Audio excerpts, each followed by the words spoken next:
Right. Here we are. Geographically Challenged, episode number 56. Wow. I never thought we would get this far, but here we are. Okay, so Bleh looks different today. Like, Bleh's looking I'm fucking huge. I'm looking at the meeting notes. Who are we? Elfishguy, Pilski and Bleh. So That's here right. we are, huh? We got an upgrade. What I happened to spent you, about a Sidon? week with him, so I can do him. He's like, "You motherfucker." That's my best Fuck you, Bleh Jordan. impression. That's how you say it. Fuck you, Jordan. Okay, well, speaking of, did you kiss? Probably. There was a few nights where we had a couple of brewskis in between all the fun and Counter-Strike. How was that? How was the fun in Counter-Strike?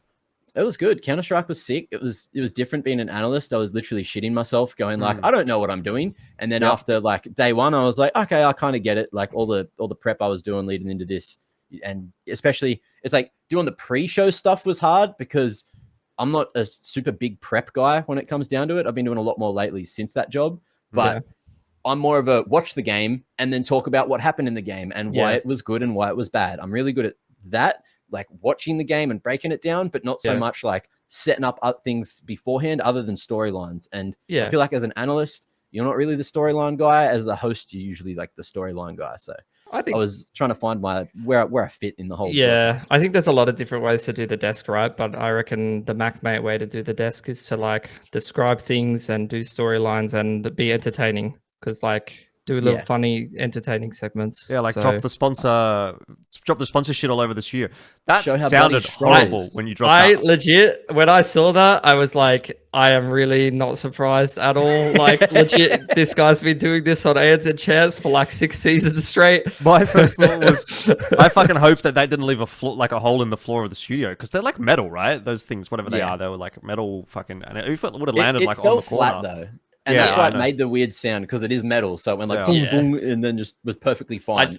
All that was replaying in my head over and over was just like watching Mac like lying down in the studio or like, oi, can I sit on this table? Do you reckon it'll support my weight? Or just like, do you reckon I can fucking bicep curl this fucking like little bar here or something? So, like literally running around the studio doing chefs. It was funny. I did have a good like hour-long-ish conversation with Pimp about the difference between macros of like a weightlifter and someone that just does like long distance biking and running, and we bonded over just like a little bit of fitness stuff. So that was cool. That is cool. All right, well, it's good to hear that you had a good time. I'm sure everyone had a good time actually watching those Asia RMRs, but we're not here to talk about that. We're here to talk about what's going to happen going forward. Obviously, the major's going to start soon. We've got news to catch up on as well. There's been a fair bit of moving and shaking going on within Asia, even a little bit within ANZ as well. But obviously, we want to talk about all the roster news, talk about all that stuff, what's been happening, and then we'll jump into maybe a little bit of a major preview. I nearly said an RMR preview. A major preview of what we think is going to happen there, and it will be good. We've got a couple of viewer questions to jump into as well, so shouldn't be a super long episode, but just thought we'd get one out before the major because I think it'll be not until obviously after the major that we record another one, so that'll be a couple of weeks away. So let's talk Tyloo. I mean, we talked about it a little bit on the last episode. I think that when we were talking about it at that time, Pilly, if you remember, was it we were talking about rumors as to whether or not that was happening. I don't know if there was like actually any confirmation as to what is happening. And the problem is like, even now I'm kind of like, is there even any confirmation as to what's happening? Because I thought based on the graphic that they made for one of their ESL Challenger games that it was like Kaze, Advent, Orman out, and they're adding these new guys in. But then I saw last night they were playing with Advent in a game against LYG. I've heard Orman's going to be sticking around as well to play in Chengdu, for example, because they need Core 3. So I have no idea what's going on with this Tyloo roster, but it just seems like, again, we've got this fucking mega 10-man roster that Tyloo somehow has accumulated all of these players, and they're all sort of just stuck in this Tyloo camp, and they can't go anywhere. But then again, they're like, we're kind of on the team, but we're not kind of on the team. What's actually going on? Does anyone even know? And to make matters even worse, they actually just lost in the Jönköping Open qualifier yesterday night to LYG, which, look, don't get me wrong, LYG's not a shit team, but like, it's not a team that Tyloo should ever be losing to. It doesn't matter what kind of composition of players you've got. So, I don't know, where are we sitting with this at the moment? It's a mess. The standard for Tyloo is being the best team in Asia, and they are pretty shit right now. They need to get their stuff sorted before they play something like Chengdu or some of these tournaments that they've qualified for. Otherwise, they're just kind of going to be a wasted spot. It's going to go back to like the old days. It almost feels like it's back to the old days of like when a Chinese team attended an event and you expect them to get absolutely fisted. That's my concern, is that like we're going to get to Chengdu and it's like, it could have been Mongolz, you know?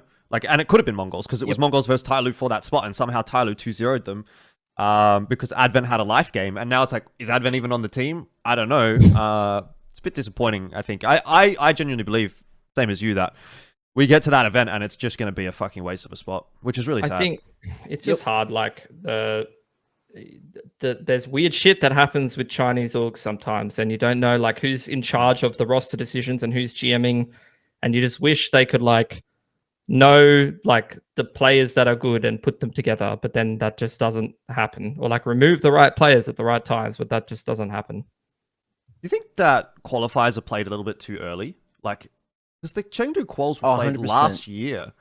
Like, remember? We were doing Lynn that one was crazy. But that was like because they had it on special LAN. circumstance. They had an opportunity to play it on LAN and shit. Like I remember casting that, and like, I mean the China qualifier on LAN was like the one, the Envision one anyway. But like even this other Chengdu, and that was ages before, bro. Like that was like even 6 this months. other like that's crazy. You can't be doing that shit. I don't know what you think, bro. The Pro League slots, like that sort of thing as well, they get given out so far ahead of time. Like we're giving out one at like ESL Challenger Melbourne when that gets played, that the winner of that gets a Pro League slot for the October or like September Pro League.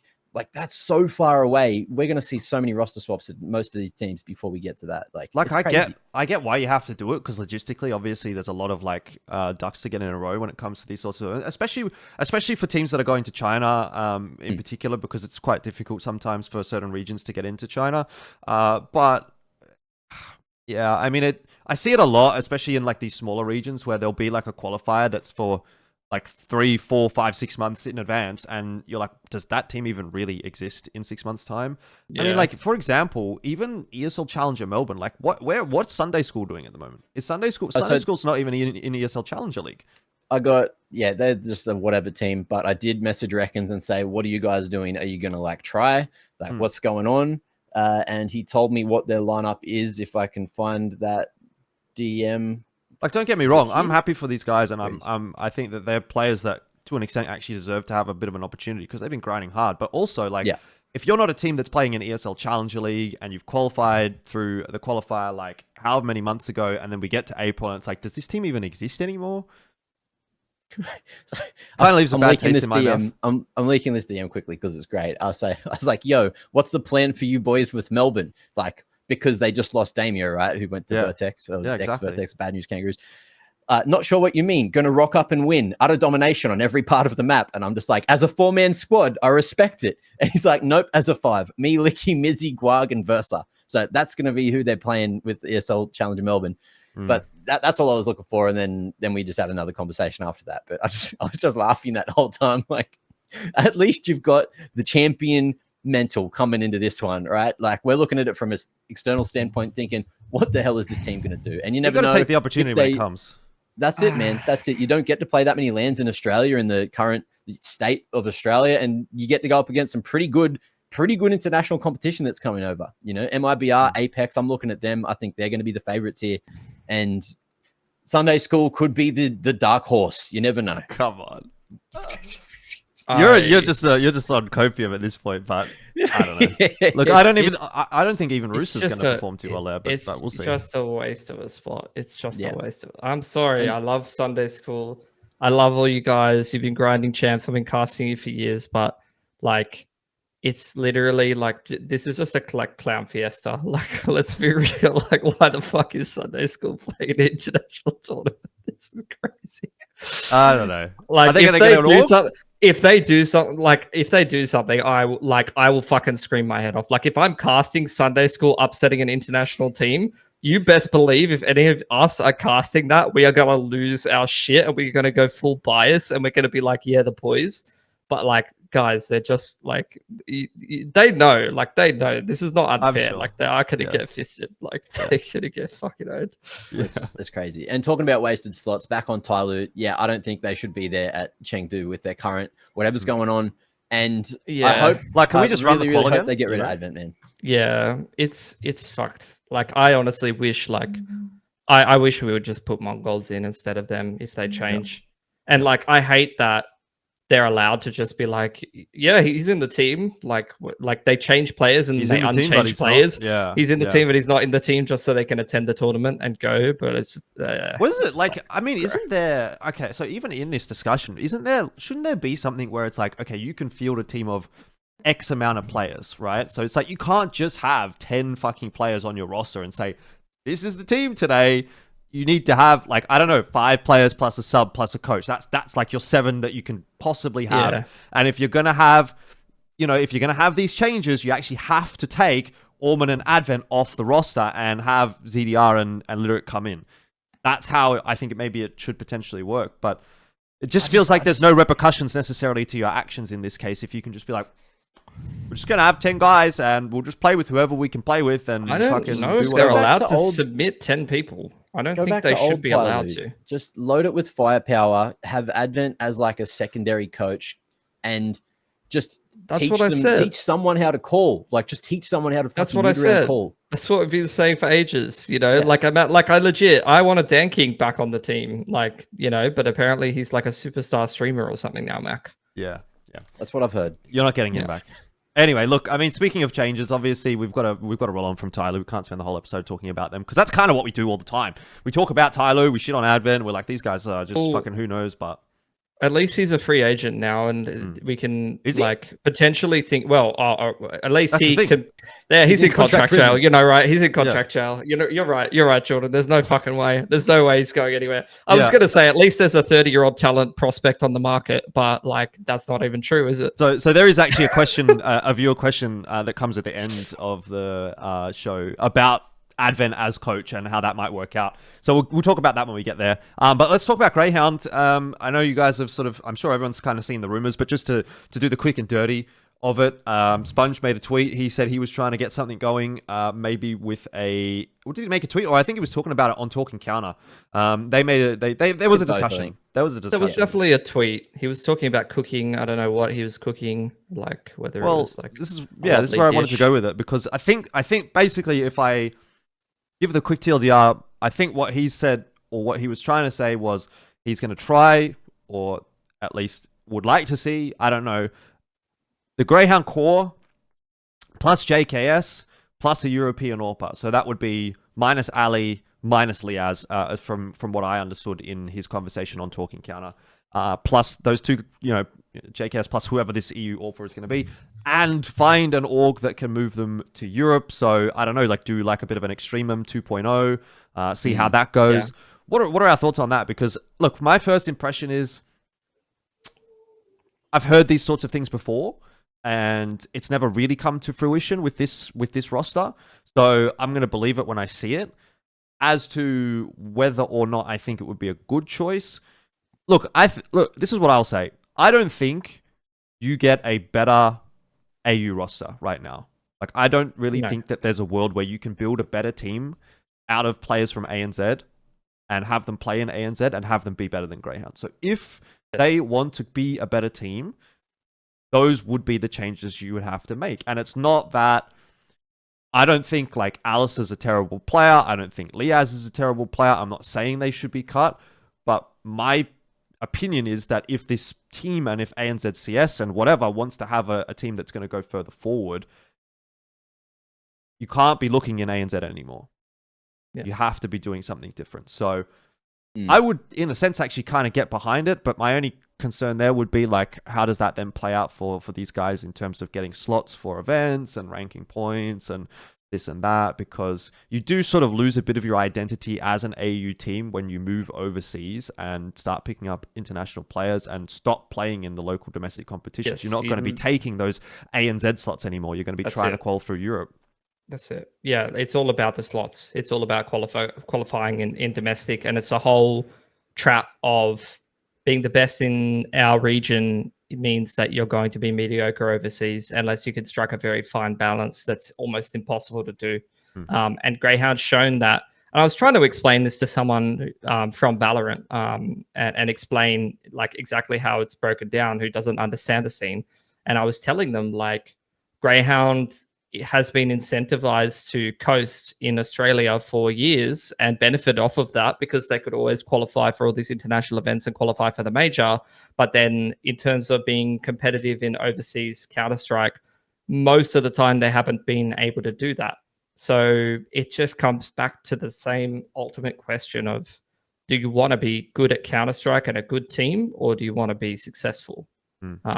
And how do you define success really, and what are you happy with?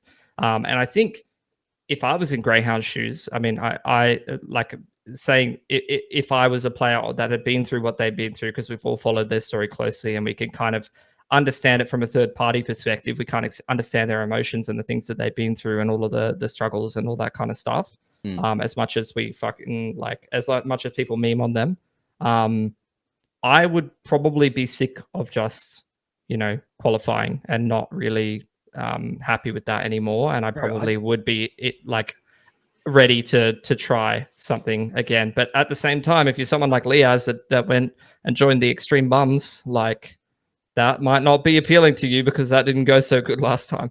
Yeah, that was weird though. Like, I don't know what went wrong there. You'd probably have to talk to them about that. But I think, surely when you're here, tier 2 Europe is just really fucking hard, bro. Yeah, it's the other thing as well. Is just like, surely they've been complaining about just no practice in Australia for so long, and we finally got to see the problem with it at the RMR, where they've just missed out on getting the sticker money.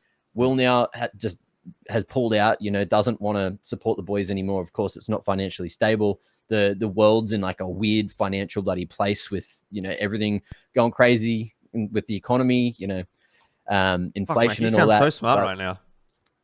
Why? You just really know what you sound like. You know what you're talking about.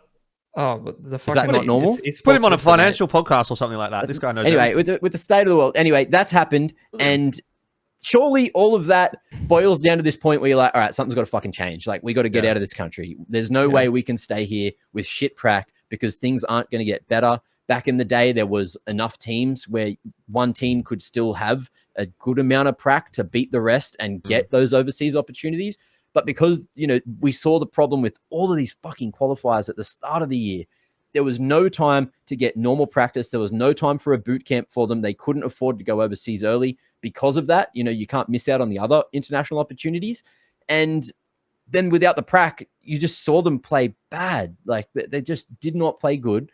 Every game that they won, they looked pretty fine, but you could also see the weakness in it. Last night, we watched them play against Rooster, and they dominated. Obviously, they've had a little bit of a kick up the arse and want to try to play really structured games. But then Dexter afterwards was like, hey, can't find prac. We've literally got a prac in our fucking officials for like the third day. That was our third day pracking here in Australia. Since that's a problem. That's a big problem. It's for sure a problem. And like, the thing is though, like, they made the best possible roster move before the RMR, and they look phenomenal in Australia. And I like highly overrated them coming to the RMR.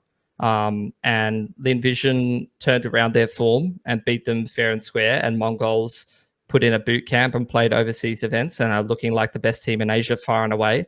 I kind of question, like, obviously qualifying for the major is a big deal, and that's a lot of pressure, and it's a big topic at the moment, how important RMRs are. But it's kind of like, did they just have a couple of bad games at the wrong time? And that's making them reflect this hard on everything that's going on, because they're still clearly like a pretty good team, right? But it's just like all of this, like literally just losing a couple of maps makes such a massive difference in this timeline. Yeah, we would not be having this conversation if they qualified for the major. Yeah. That whole topic would not have even been brought up. So, I mean, it's hard. I think, like, from my perspective, I would kind of like to see this roster have one more crack at the Shanghai Major. I know that that's still a ways away, but sort of feels like they didn't really, like, Dexter only just joined the roster and then they play the RMR, and it's like, okay, well, that didn't work. And yeah, I mean, you sometimes lose the RMR, but like, it's going to happen. Obviously, it hits harder because it's a roster that hasn't missed out for fucking however long it has been. But let's Like be real, you- like Asia CS is rising. Like there are other teams that are starting to get good. It's not as if this team is bad. It's not as if they even got worse. I think they got better, to be quite honest. But it's just that Yeah. other teams I got think- better I faster. mean, what needs to happen, right, is we've heard people calling for like the roster swaps to happen. But as far as I'm aware, they're going to be having at least like a week boot camp or so before Pro League because they can't be here for ESL Challenger Melbourne. So that'll really be the test is Pro League. Keep the same roster, show what you're made of. It'll be another 2 months since the RMR when Pro League rolls around. Yeah. And if they can take down a couple of like decent teams there, show what they're capable of, and maybe pick up an org beforehand, that's when, you know, we can start to see them trend back upwards, moving towards the Shanghai Major. But if things go shit, if they get fucking pumped at Pro League, then that's when I feel like things need to change. You know, that you need to go, okay, it's been 6 months now, 4 months, 5 months, whatever it's been. And if things aren't working, if whatever the system that Dexter brought in isn't working for them, then maybe it's time to shift up a couple of the pieces. It's just crazy that we're in this timeline of like, I don't want to call it like results oriented thinking, because I was literally the person that was whinging for like 2 or 3 years when they were just dominating the region and saying like, oh, they're just mediocre and they're not incentivized to make changes because no one can beat them at home. And then they make the change that everyone wanted or asked for years, and then they lose. And it's kind of like, it's like, it really does make you think about like, is this just results oriented thinking? Is this just really bad timing to have bad games? And everyone's like dogpiling on what should be objectively the correct move, what looked like a team that was playing objectively really good CS domestically, or, you know, like I question, and like I was quite like confident in them going into the RMR, and obviously they didn't qualify, and I like question, am I like it's kind of like turning around in my head over and over again. It's like, is my internal bias wrong, or did they just have a few bad games? And that's the question that it comes down to. But that's something that it's not up to us to decide. It's up to their team to decide and decide how they want to proceed. Yeah, well, and I could honestly side with either side. You know, I could side with them being radical change, move to Europe, fucking send it. I could also see a like legit a perspective of them going, it's one event just after Dexter joined. Like, let's not fucking freak out and overreact. But like, whichever way they take it, I could see it from both perspectives, quite honestly. That's the hard part, isn't it? There's no easy choice. Anything is good. And something that is good is they are in talks for hopefully some pretty big, you know, signings with orgs. And I don't know how far away that's going to be, but it sounds like they will land on their feet. They just need to, you know, get through the whole process of... Org talks are always so hard because like you always think like it's never done until it's done. Like you always think like, I have all these opportunities, I have all this interest, like, you know, blah, blah, blah, blah, blah. But until it's fucking done and like the money's in your bank account and you have your boot camp and you have the things that you're talking about, it's stressful and it's never easy, you know? Yep. Yeah. We'll be keeping an eye on Grayhound, obviously, and talking about that over the next few months and see how they go. But a couple of other topics to move into. We've got to talk about the IHC roster, the IHC roster rumors. Now, this is maybe a week old because people were sort of commenting on the last episode of Geographically Challenged, saying you guys didn't talk about the IHC roster. This, and this. Oh, that's right. You got heaps of Mongolian fans now. Got lots of Mongolian fans. Shout out to the Mongolians. We love Mongolia. That sounds like a meme. Like, hey, I'm Jordan. I'm huge in Mongolia, but actually though, yeah. Look, what I will say is, I don't know. I haven't really done too much digging into this, whether or not it's changed in the last week. But at least people were saying Annihilation, News, Shinobi, Ariukul, and either Yami or Zerolt coming through for the quote-unquote new IHC roster. Haven't heard any announcement. I don't believe it's like a sure thing just yet, but this is the new rumored team. And I think, again, you know, like a decent roster of players. Ariukul was coming from Myth Avenue Gaming. I think, is that right, Mike? Yeah. He played at MAG, during the RMR and did pretty well. Be interesting to see how they go. I mean, Annihilation coming back would be all right. I like Yami. I like Zerolt. I don't know what that means for their current teams, whether or not that's going to sort of cause some problems. But I guess it's cool. It's sort of similar to that discussion that we were having about Vex last episode, where we were saying, you know, it's just another team within the Mongolian region, same as the Vex guys. Another team in the AU region. It's kind of good to see them popping up. Don't really expect them to be super competitive, but you know, there's a lot of decent teams popping around, which is obviously what you want. Bro, I'm jealous of Mongolia, straight up. Like Mongolz is farming, and then they've got fucking like what was the team? Atox. Atox, Huns, this team, and then like a couple of teams below that that are like semi-deep. Like the Mongolian Clutch. scene is so deep right now, bro. It's crazy. I just want to say that clutch game last night was all over the fucking place. Oh, what was going on, bro? Yeah, that was... I would never look. I say I see you read in between the lines when I cast Challenger League Asia, but those games are a fucking mess, bro. I was losing. Mac literally straight up dropped a. This is the worst Counter Strike I've ever seen. It's terrible. It's terrible Counter Strike. Holy fuck, is it bad? It's like these guys don't know what they're doing. Challenger League Asia.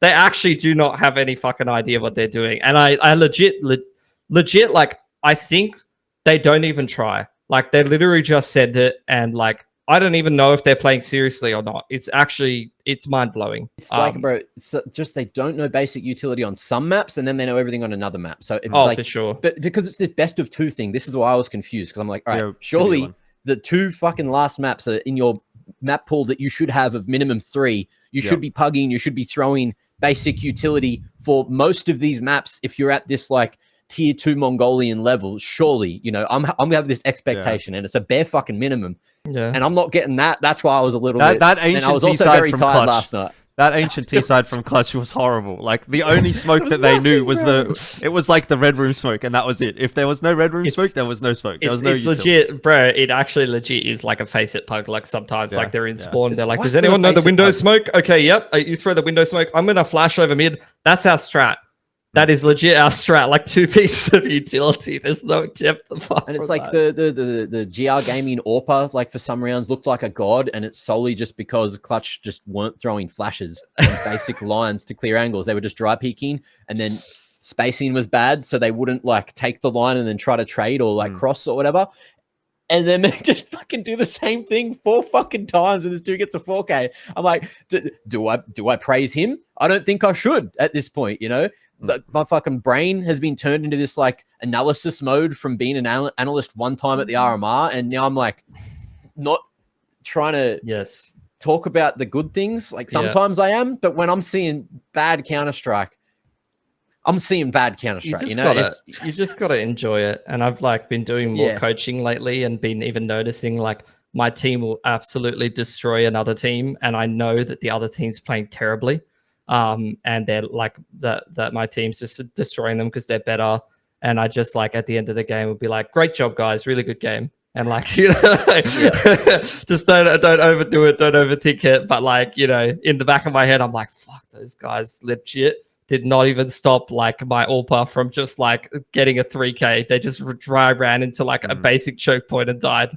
Quickly, while they're on that point, what do you think of as a coach? Like, do you then think of like having a chat with your opera or whatever, saying like, hey, you will get punished by doing that against good teams, so be cautious when like you do get tested? Or you just go, hey, it's working for now, fucking whatever, let's just roll it? It's a combo of both. I think it's situate. You got to pick your battles. I think you really like, that's what I'm learning. You really got to pick your battles and not overdo it. Like you can't.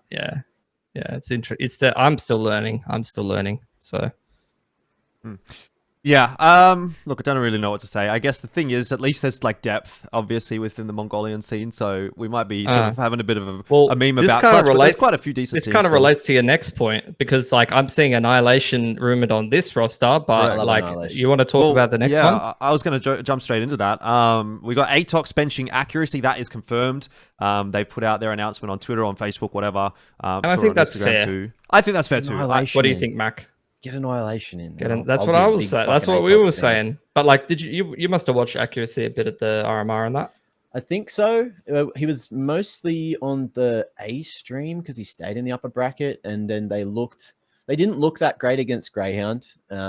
But his performance, from what I remember, was pretty solid. But the thing is, when teams were good with utility, he kind of just got like nerfed that little bit. I've sort of always felt that accuracy has been the weak point of Atox. If they were going to make a change, that was probably the one that I would have wanted to have seen. I thought that their riflers, generally speaking, are the ones getting the job done, and he had some decent games, so don't get me wrong, but in terms of like a consistency, especially from an AWPA, I didn't really think he was at the same level of the rest of the team personally. So I do believe that this is actually the correct choice if they want to continue to sort of improve the roster.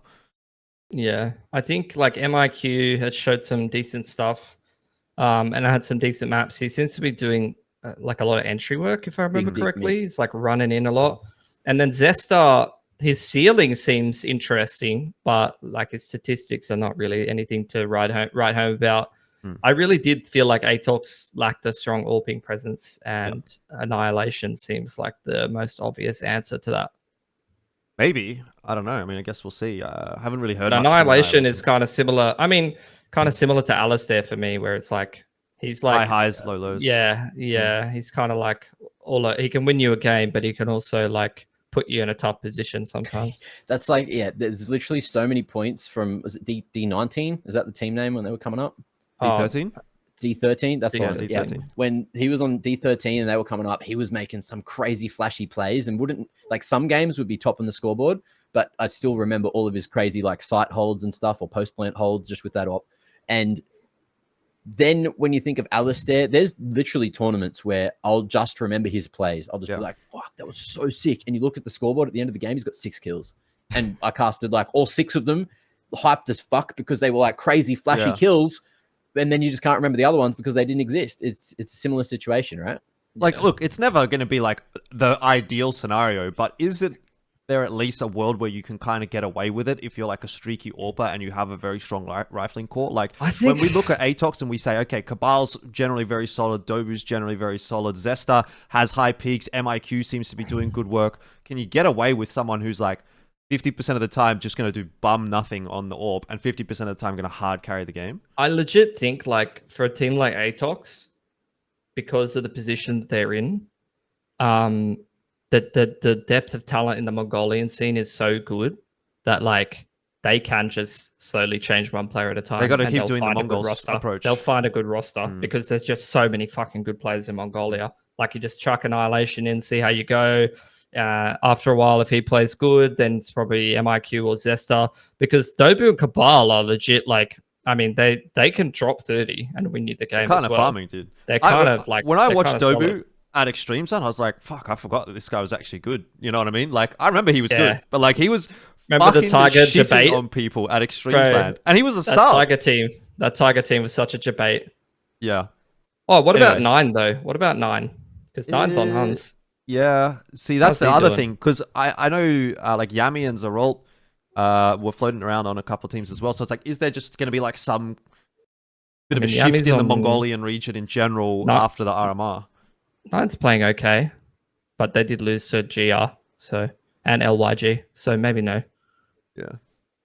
They're about as good as Tyloo right now. That Huns team doesn't seem like it's done as much as I thought that it would, unfortunately. Yeah, they can't beat East Russian teams, so that's a bit of that's a bit rough. Have an active roster?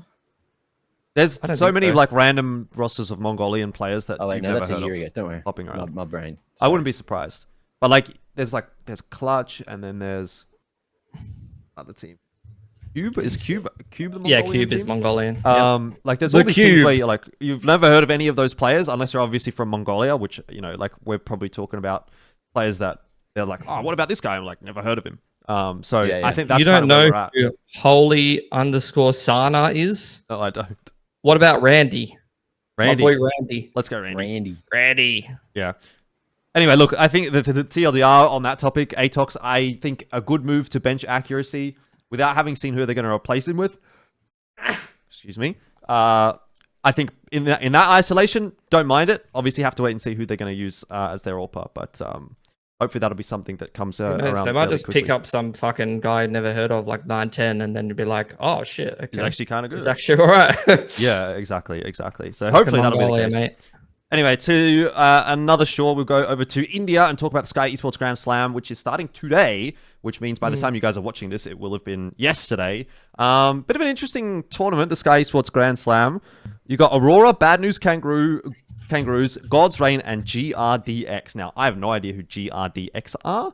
I believe they're an Indonesian team, if I've got that right off the top of my head. HLTV doesn't have the roster, but it does say Indo. Yeah, on Liquipedia there's a roster, and I don't know any of the players on that roster. So I would say they're just going to get absolutely banged out.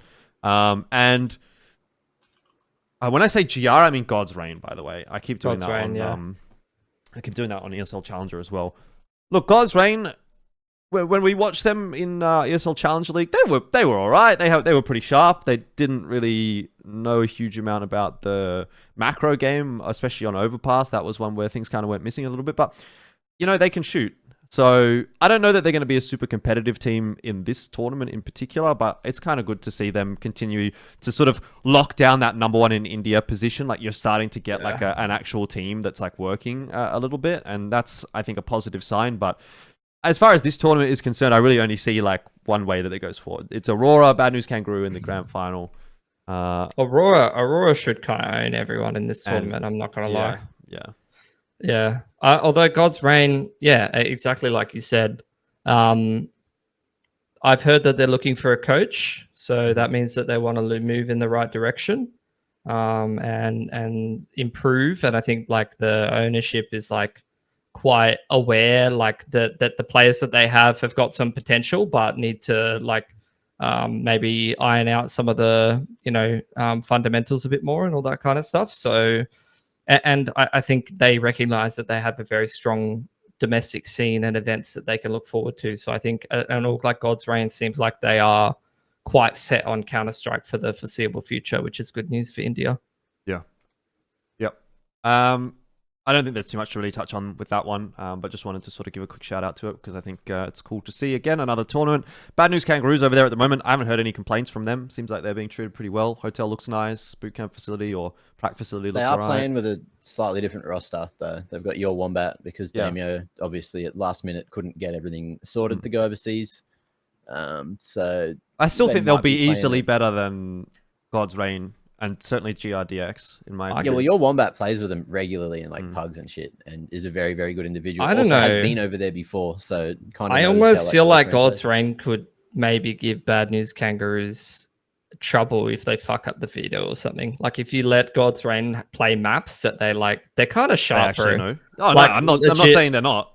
Legit, I think if Bad News Kangaroos was to like fuck up a veto and give God's Reign maps that they could like play a bit, then it'll be an issue. But if Bad News Kangaroos can like go wide, like learn what the maps that God's Reign are good at and go wide on the map pool, they will fuck them, I reckon.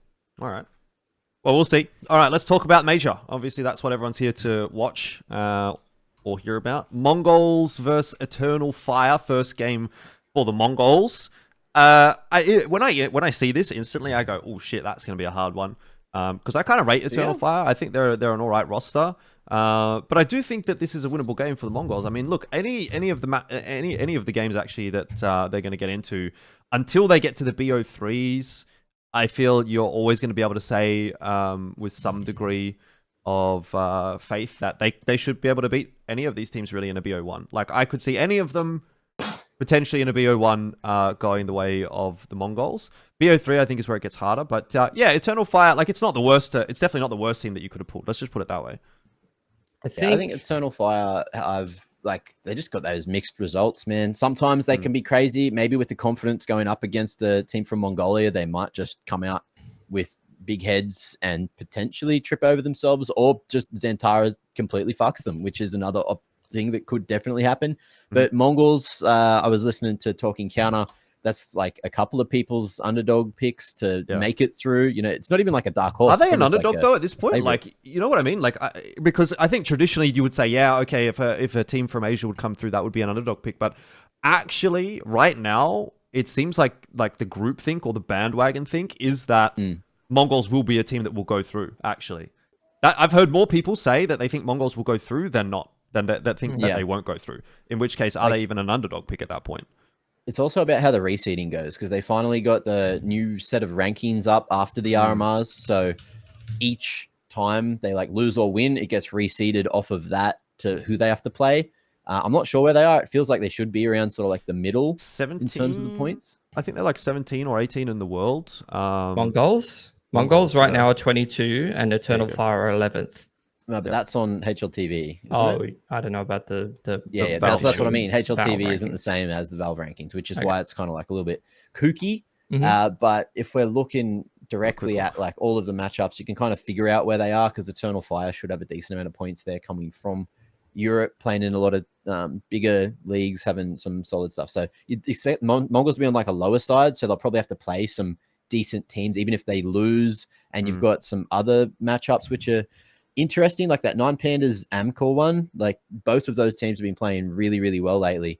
But of course, because of the seeding, they have to play each other first round. So theoretically, if you see like one of those teams lose, or like Sora or Koi, one of those teams has to lose, let's theory that like the Mongolz are going to lose, they could still get put up against a pretty solid opponent, and they might have to make a full 0-2 run to try to make it to that next round. But that's like a worst case. And there are a lot of teams there that I feel like shouldn't be there, got easy runs through their own respective RMRs. And that's why I feel like Mongolz should be a team going through 3-0 though. No, I don't know about that one. Oh, no, they're a 3-2 team, I reckon. Yeah. This first game is winnable, but by all rights, looking at Eternal Fire's results, like held up next to Mongolz, I really feel like Eternal Fire is undoubtedly the favorite for this game. And I don't know really if their like inconsistency argument even applies as much to them anymore. Like they used to be like wildly inconsistent, right? But I feel like now that they got this, what's his name? Is it Wicadia? Mizzina? Yeah. Wait, who are you talking about? No, I'm talking about Wicadia. Eternal Fire.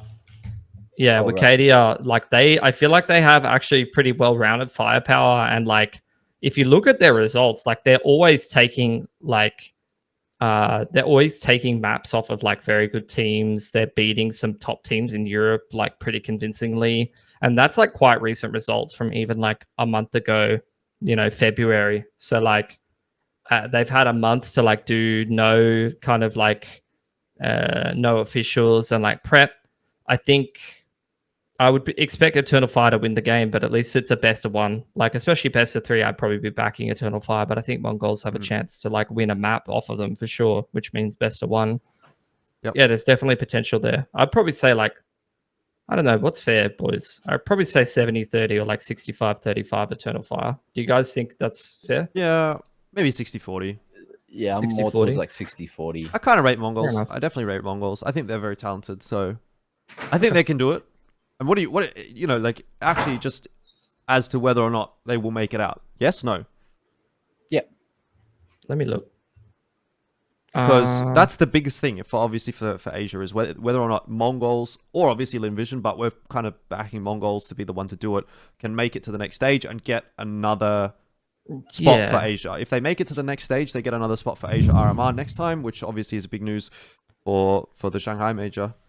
I think so. Like, just looking at the teams there, like you do have some, like a few top teams, and they're playing Eternal Fire, which really, as far as like a first round draw goes, that's like a pretty tough one. I think it's one of the more difficult ones. When I look at the field, like 9Pandas, Saw, Ecstatic, Amcal, Koi, Fury, like the Brazilian teams. Yeah, we know they'll beat Furia. They're pretty good against Brazil for some reason. Furia's good, but I feel like Imperial looked the best out of all those Brazilian teams, like in terms of how fucking structured and sharp they were feeling. Furia, of course, like they have some hard carry individuals, and then like inconsistency in the forms of like Art and Fallen, who are like starting to play pretty good, but it's also like map dependent. And then if you're looking at like Pain, their run here was bad. Legacy's run here was kind of bad, and like Lynn Vision as well. I feel like I don't think they're going to make it. Like the fact that during the post-match, after they beat Grayhound, their coach was talking about how they just learnt how to mid-round call. I don't think they're going to last very long at all. I tried really hard not to. I think I probably did laugh on the desk when he said that, but you'd be surprised at how like set like a lot of the Asian teams and region strats are sometimes. Like how much they really do just think like it's like set plays or like free flow and nothing like in between. I think looking at the field though, I reckon legit, I don't see a team there that Mongolz can't beat. Honestly, like I feel pretty good about that. Like I actually even think I wouldn't be surprised to see them go through like 3-1. To be honest, I don't think they're a 3-0 team, but I really wouldn't be surprised to see them go through 3-1. Yeah, I think so. I mean, I think the only teams that I'd be like super concerned about for them would maybe be Cloud9 and Apex. I think could be a tough game as well, just because I feel like Apex is one of those teams that will bash a team that is like worse than them, but will just lose to a team that's better than them. Like that's kind of where I see Apex. I think they're quite good. I think they're quite good. So yeah, I think if there's a team that's just not quite up to scratch, Apex is almost going to be like that gatekeeper team. But anyone else, I could see it. Yeah, I could see Mongolz. I mean, it depends if who they match up against, when they match up against them as well, whether it's in the BO3 or the BO1. But I have faith that they're going to make it out, which is not something I could ever really say for any of the teams coming out of the Asia RMR prior to this point, at least in the post-COVID era. It's never felt like we've ever had any even hope. You know what I mean? It's like, oh, if they win a game, that'll be nice. But now it's like, well, we hope they can actually make it out. I feel like it's different now because back in the day, you'd feel like they can win BO1s, but a best of 3 is a bit of a stretch. That's how I always felt about Asian teams. But the Mongolz is finally a team that you're like, fuck, they can actually win series consistently. Yeah. All right, what about Lynn Vision? Lynn Vision versus Heroic first game. I mean, look, Heroic's been a little bit up and down of late as well, but Lynn Vision is one of those teams that I find it's quite difficult to have faith in because there's just this level of inconsistency with this team, and it's across the board. It's not just like, oh, X individual needs to play well or Y individual needs to play well. It's like that, plus sometimes the team just looks like it kind of falls apart, plus they're a very inexperienced team, plus this will be their first major. There's a lot of crosses, there's a lot of X's in the book for Lynn Vision, and it's not to say that they can't perform or they can't play well, but it's just in terms of how they're going to come into this event and what the storylines are looking like, you, I think, have to back against them, unfortunately. Yeah. I feel that Lynn Vision will probably go 1-3, most likely. Yeah, I feel like they're going 0-3. I feel like there's probably a world where they can beat some of the worst. Can you say 0-3? Has any Asia team ever gone 0-3, by the way, in the last how long? I feel like everyone's always like, oh, one of the Asia teams, Grayhound or Mongols, they always put them as the 0-3. I feel like lately it's been Brazilian teams a lot of the time going 0-3. Yeah. Yeah. I know we're not getting into the Pickem discussion right here. I'm hoping I'm going to have time to do another video for that, but it hasn't dropped yet. So anyway, I personally would not put an Asia team as a 0-3. I just think that's a bait. And that's probably my bias, being someone who's from Asia and is a fan of Asian CS, but I don't know, man. I just think 0-3. Before we I want to ask Mac, this game, Heroic win that 99% of the time. I don't feel like Lynn Vision have any real chance. Heroic, they look pretty fucking cracked. Even if they lose those opening kills, they just have such solid structure and some really solid heads on that team. So they know how to play back into rounds. And Lynn Vision, I saw them, doing some pretty silly things all throughout the RMR, and then sometimes it worked. Look, they knocked out Grayhound. They managed to do a decent run. And unfortunately, you saw them play against Mongolz. They looked like trash against Mongolz. There is a skill difference there. And I think, look, Mongolz, maybe they could beat Heroic, but I wouldn't put them as favorites in any day at all. But Lynn Vision, the only games I might put them as a favorite would be against, I'm going to say, Pain. Yeah, that's what I wanted to ask you, because you literally did the Americas and Asia RMR. So, what's your feel on the level of Americas? Well, that's a good question. It was messy. There wasn't a lot going on, and even say Legacy made it through. It took a couple of days before Cold Zero decided to roll back the bloody years and have some crazy performances. And then when he did that, that's when you have your likes of Barton and those other boys all just absolutely farming through, starting to really have you seen, do you remember Barton and Demiao back when they were getting hyped up when they were on the come up from Brazil? There was some huge performances from them, especially domestically, but then when they went overseas, it kind of all teetered off a little bit. But at the RMR, especially once they got the confidence after that one game where Cold dropped a 30 bomb or something, everyone just looked like a whole different squad. So going into the major, if they're nervous, I don't see them doing anything, but if they can come in with confidence, maybe. It's definitely not going to work for them in the first game. And the cool thing about Pain is more so their storyline. So they really have a lot going behind them. Who is it? I think it was... wait, not Pain.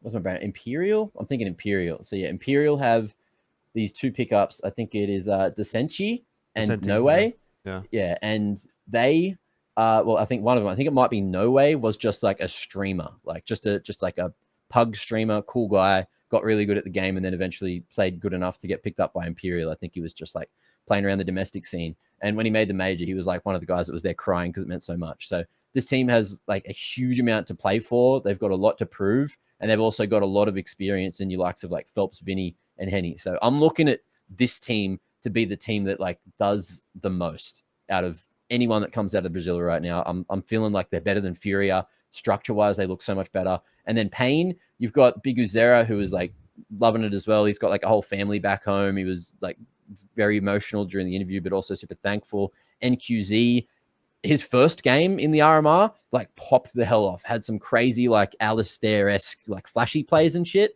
And he was really good. But then there was times where people would just figure out like where he was playing and fully avoid him, and then he just wasn't able to play the game. Like if you're 2-man down trying to go for retakes and shit, just doesn't really work. So there are a few weak pieces there. I did initially put Cowes. I did like a fantasy for this on HLTV. I put Cowes in the team because he had some really solid games even when Payne were losing.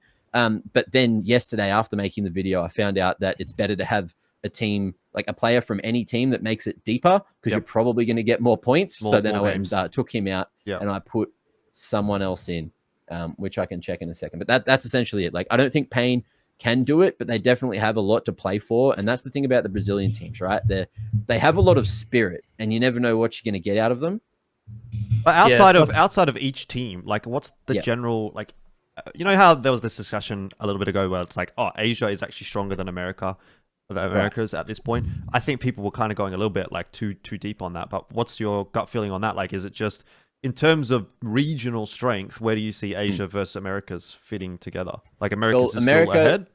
I'm thinking like even just in their domestic region, you got like South America versus North America, right? So that's why we have so many Brazilian teams, because they were just better. They had better draws for sure, thanks to the seeding.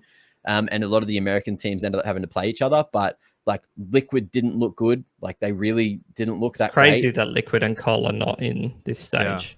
That's insane. Well, Cole just jumped into the next one. one. Sorry, yeah, Cole are in the next one. That's right. Yeah. Like, that's the thing, because they have that whatever slot, and they were the highest ranked seed, so they get to just like jump the gun and get there. But it's one of those things where Brazil are all here. Like there's so many Brazilian teams in this opening stage. It's kind of crazy.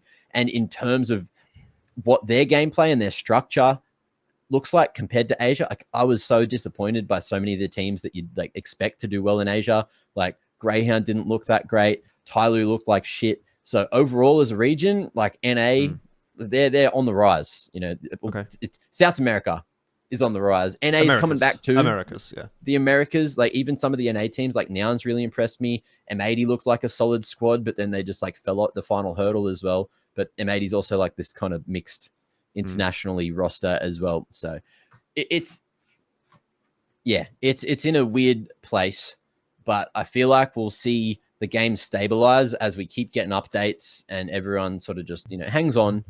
I feel like, again, it's funnily enough, I feel like it's just one of those like economy things where it's all about how each region can like support their scene with the money. And at the moment, like here in Asia, like China and Asia has a lot of money, and you can see a lot of teams starting to come up there. And then down here in Australia, we got like nada. There's not much to play for. There's not many competitions.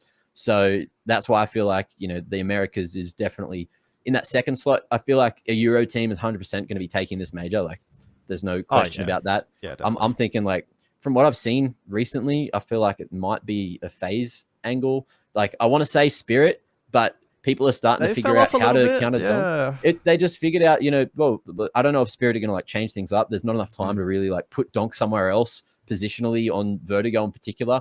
But if there's teams that come out with good Vertigos, Spirit kind of like have to hope that the rest of their map pool is solid enough to make those reverse sweeps almost every single time. Yeah.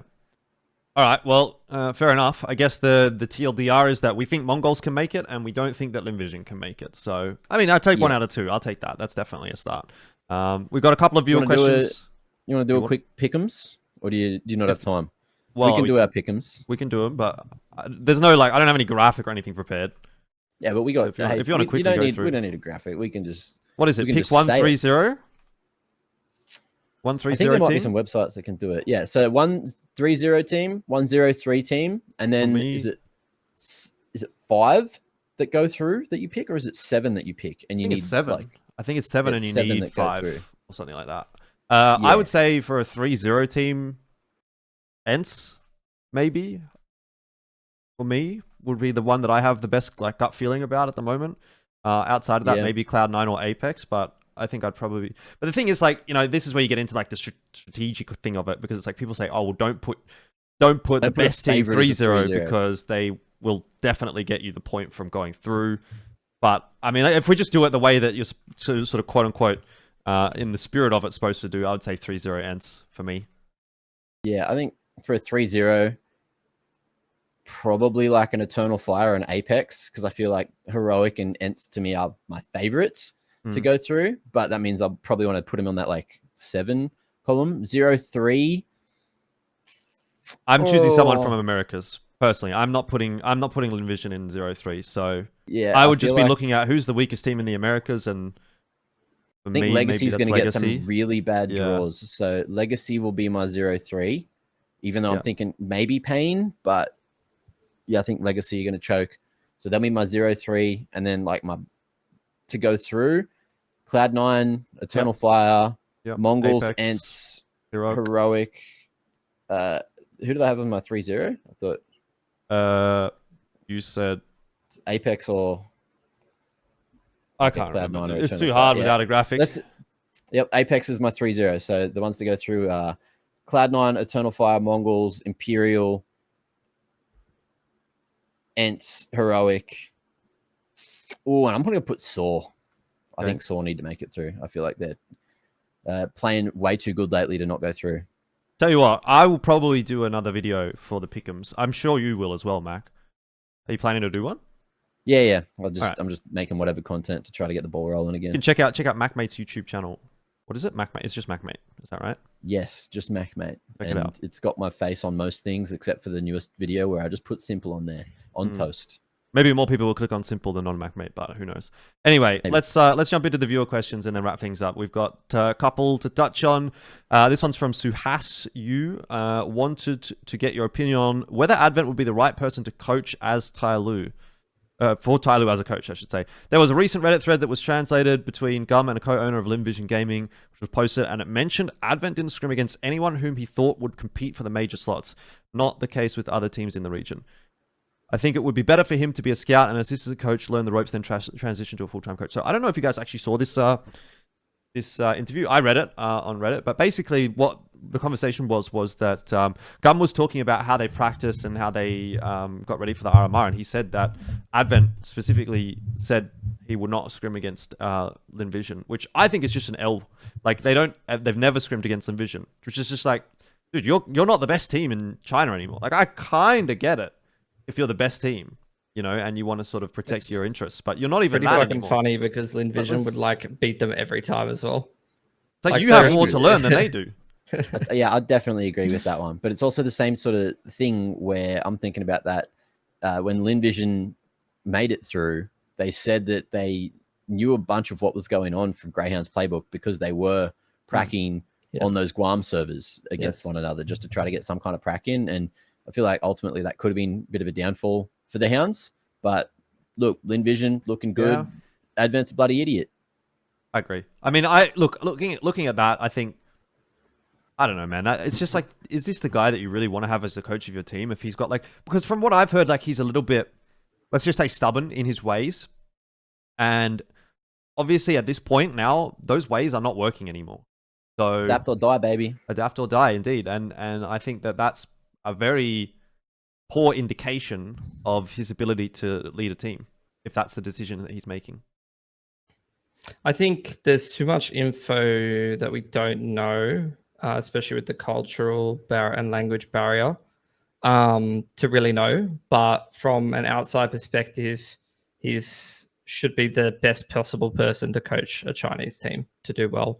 He's always scouted the best talent consistently. He's the best Chinese team has always looked the most tactically adept under Advent, and also sometimes looked absolutely dog shit tactically. So it's hard to know like what the inner workings of the team are. Like it's true, but like some events, 100%. some events, Tyloo tactically would be like really impressive, and the calling would be sick. And then some events you'd be like, what the fuck are they doing? Like I actually don't know what the fuck's going on right now.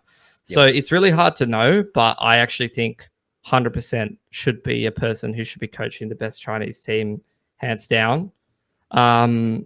Because you got to remember, like the IGL, you know, all of the practice that they're doing, all of the improvement over however many years that Advent, literally 10 years, you know, Advent has been playing in China. He knows how to practice. He knows how to run a team. He's got so much experience in majors. He's got so much experience in tournaments. No one can even match that. It's just literally a question of whether his attitude is right and whether it's something that he wants to pursue and whether it's something he gives a fuck about. But there is legit no one who can match those credentials. There's someone who can match that level of experience, that many reps in practice, that much like, you know, knowledge of knowing the players and how they function and their emotions. A lot of the best players in China that he's played with or played against and all that kind of stuff. In terms of the scrimming, I mean, for me, that's like two different points. Like, should he be the right person to coach Tyloo? 100%. He should, like, if I was fucking Lynn Vision, I'd get him as a coach. Like, I don't even, no disrespect to Gum, but like, or even like a Rare Atom, bro. Like, yeah, like any team, any fucking Chinese team should have Advent as their coach. In terms of scrimming, not scrimming other teams, I 100% can understand that, like domestically competing for slots. It's not going to lead to the team that goes overseas being the best team, but it's back to that Greyhound discussion of like, do you want to qualify for overseas events? I think the sticking point that I have is that they're not the best team. They're not the one that's qualifying for these slots anyway. And it's like, this is just almost like an ego thing where it's like, it is an ego thing. It's an ego thing, but also there's a lot of ego when you're not the best anymore. For sure, but there's a lot of in between things that you can do as well. Like, we're not just talking about do I scrim a team or not scrim a team. We also can do a thing where, like, regionally you can consider, okay, if this team is like my biggest rival or like the team that we expect to play like for a slot, like maybe we only practice certain maps against them. You know, like if you get a scrim block of like 2 maps, you always play the same maps against them and they don't even see the other 5 maps that you play in the pool, for example. Like, that's something you can do. Like, there's a lot of different things and different approaches that you can do to try to get a competitive edge. Or like, it's a classic LOL thing. Like, they talk about the Korean LOL teams and shit, where they'd like play Western teams and sandbag and like treat practice differently and like practice certain things differently. And then to like, when they play the official, they like actually focus or fuckload more. Like, sandbagging is a real thing in practice as well against a team that you want to like play against. You know, there's all kinds of things that go into it. And if you have like a roster that's like, that thrives off of confidence and they have to fucking dominate in scrims to like go into officials to play well, or whether you have a roster that doesn't need to do that. Like, there's a lot of different shit to consider. All right. Last question. And by the way, if anyone wants to ask questions, we love them. Put them in the YouTube comments, not in the chat, because this will go live as a premiere. You'll be talking in the chat. I see a lot of people talking in the chat, asking questions, but I never see it half the time because someone will write a comment like, oh, you didn't answer my question. It's because this is not actually live. What you're watching right now is a recording. So if you want us to see the questions, best place to put them is in the comments, not in the chat. We have done live a few times and maybe at some point could return. Yeah. Honestly, the best way to ask a question is to follow MacMay _ on Twitter and then DM him. DM. Yeah. All right, and that's what get back to us. That's what Mamba CS did. I'll send them to Jordan and Mitch and say, "Hey, this is for you." And say, this is from Esports Social Club Max Mailbag. Gone the wrong bloody post box this time. Yeah. Well, that's what Mamba CS did. And Mamba CS, Mamba, whatever. He wants to know, she wants to know, who is the best player in Asian CS right now? Okay, we're all going to say the same player. Ready? Everyone ready? On 3? We all know? We all know who. 2, 3. Advent. Blitz. Oh my God. Oh, okay. We all said different players. Jordan's memeing though. Who would you have actually said, Jordan? I would have actually said Blitz. I think Techno's not a bad shout though. Like, mechanically speaking. It depends how you define it. Yeah. Techno's definitely up there. You know what though? Star is not a bad shout either, to be honest. I don't think the longevity is there for Starry just yet. Yeah. When you think about how long Techno and Blitz have now been at the top of Asia CS, I think it has to be one of those two. And it would depend on what your parameters are for saying who's the best, because individually, I think Techno actually is better than Blitz. Like the way that he plays the game and how he clutches rounds and stuff like that. He's very mechanically talented. He's got a great feel for the game. However, Blitz is like, you know, if Techno's 100, Blitz is probably like 85 or 90 in terms of that aspect.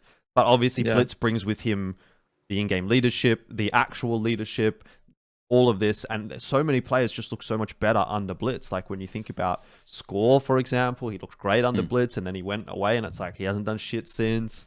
I legit remember like the thing that's always like made me rate Blitz is like I remember Mongolz playing like international teams in CS:GO and like having good runs.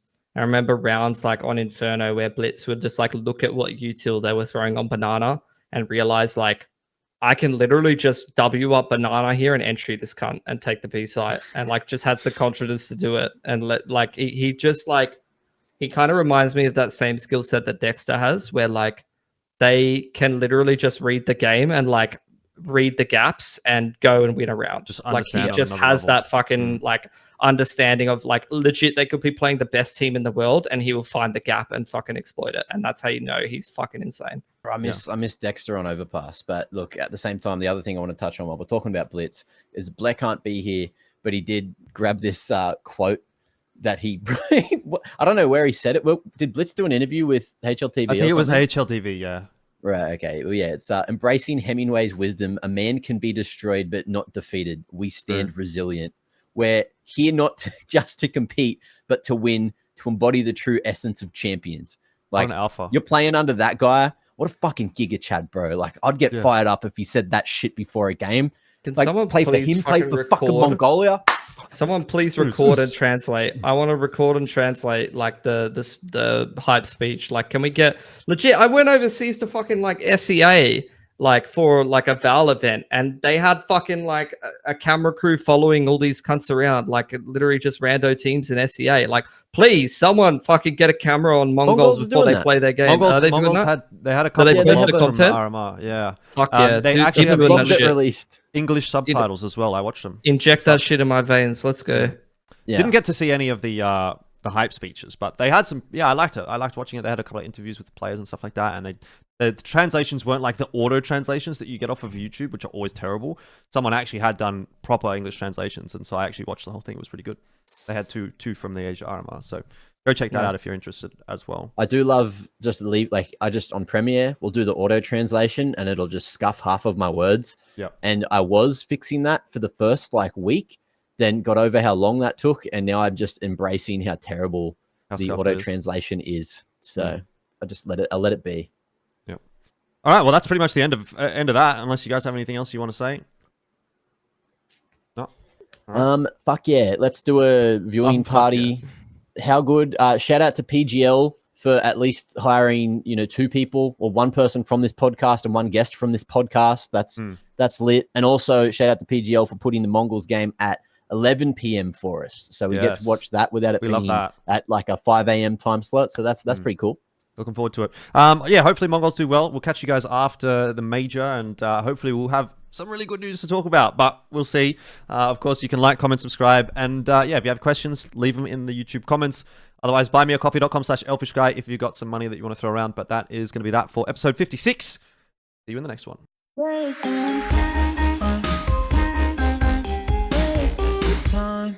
Hey guys, just at the end of this video, I'd like to give a quick shout out to Jean, who is my first supporter on buymeacoffee.com. If you'd also like to support me financially or any of my content, make sure to check out the link. It is in the description box below.